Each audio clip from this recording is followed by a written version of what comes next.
どうもこんにちは、大学チャンネルです。今日もですね、春とウォークスルー版やっていきます。まずですね、前回のパテ結構いい感じで固まっているんですけども、掛けだったりとかね、あとはこのアルミテープの後の部分もしっかりとですね、パテ埋めしていって、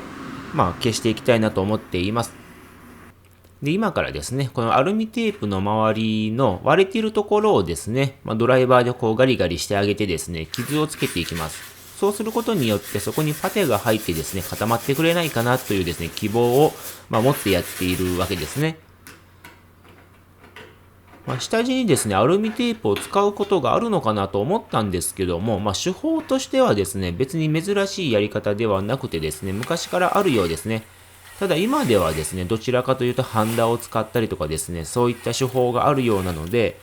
ちょっとね、今度ハンダ板金っていうのかな、鉄板をハンダで貼ってみるとかですね、銅のメッシュをハンダでですね、広げていくとか、そういったようなやり方をですね、ちょっと模索していきたいなと思います。はい、もうね、ひび割れがすごくなってきたんで、車の作業とは思えないようなですね、ことをしていますね。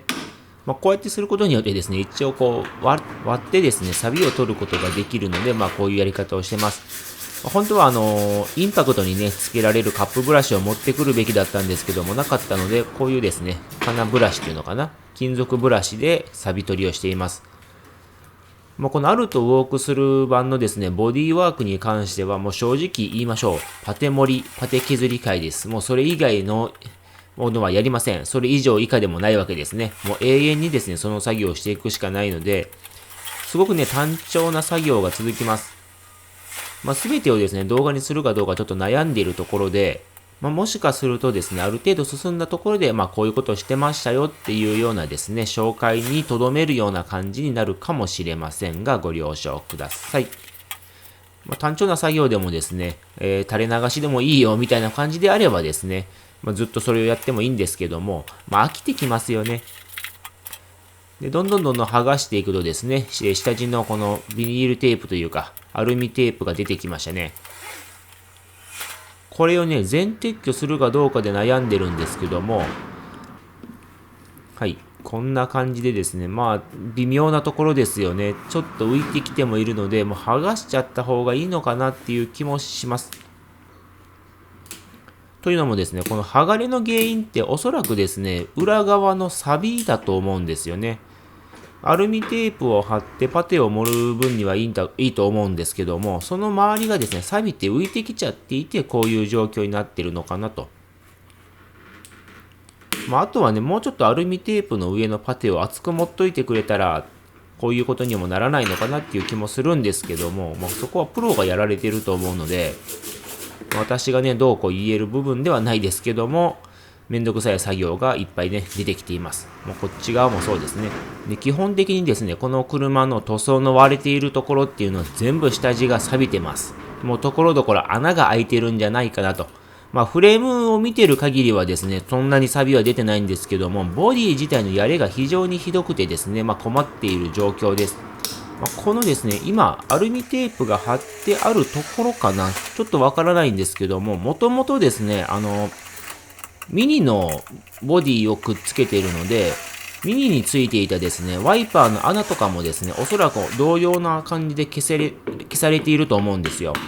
だからそういうところもですね、サビが結構浮いてきて怖いかなという気もしていてですね、なるべく綺麗にね、直してあげたいなというような気がしています。ただ素人で平面なんて出せないんでね、そこに関してはちょっと目をつぶっていきます。はい、もうこんな状態ですね。穴開いちゃってます。もう困り果ててですね、今ドライバーそっと置きましたけど、左側の穴はですね、前回修復したんですよね。ただ、今回右側にも穴が出てきて、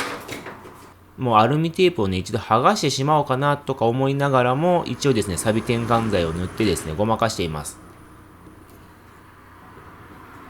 実はこれ最終的には剥ぐんですけどね。で、今ね、何をしているかっていうと、ワイパーの位置をですね、合わせています。そうです。ワイパーを外そうとしています。やっぱりね、突起物が少ない方がですね、作業しやすいので、このサビサビのね、ワイパーも外してですね、綺麗にします。久々に工具持ちましたね。もう今までですね、ヤスリしか持ってないからね。はい、錆びついている割には結構ですね、簡単に外れてくれたので助かりました。別にですね、556吹いてあるとかそういうこともなくですね、普通に外れてくれましたね。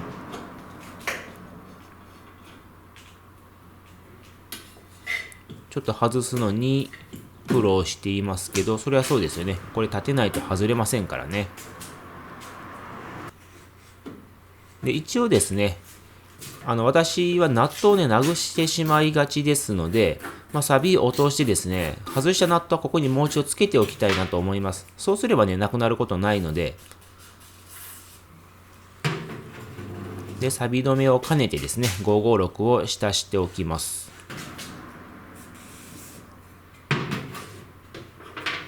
本当は何だったっけ、タッピングビスっていうのかな、ああいうのでですね、ネジ山を復活させてあげるとよりですね、綺麗に保管ができると思いますけども、そういうのはないのでやりません。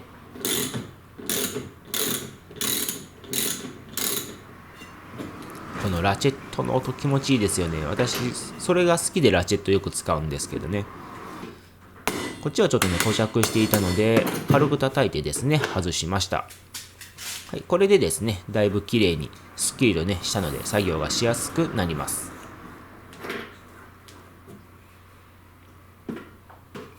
一応ねナットの方にも556吹いてですね滑りを良くしておきます。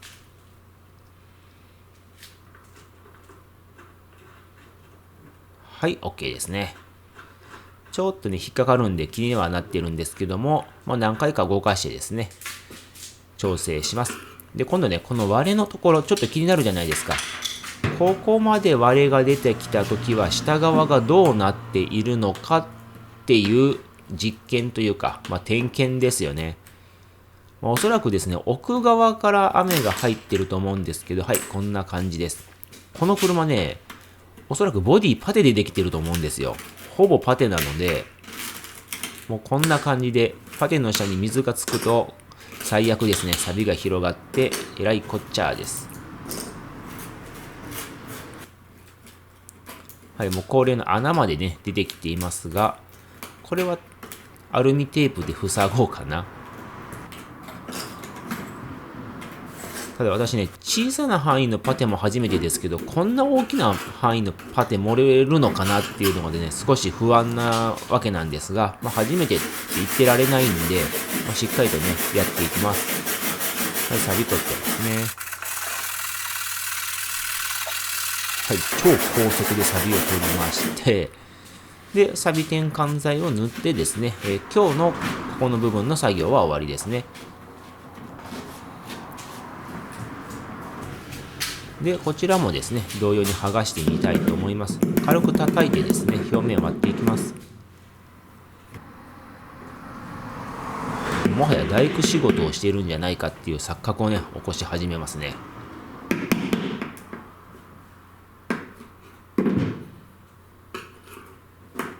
表面自体はもう軽くね、割れているだけなので、軽くパテ入れたら治るんじゃないのっていう気もするんですけども、開けてみるとね、大変なことになってるんで、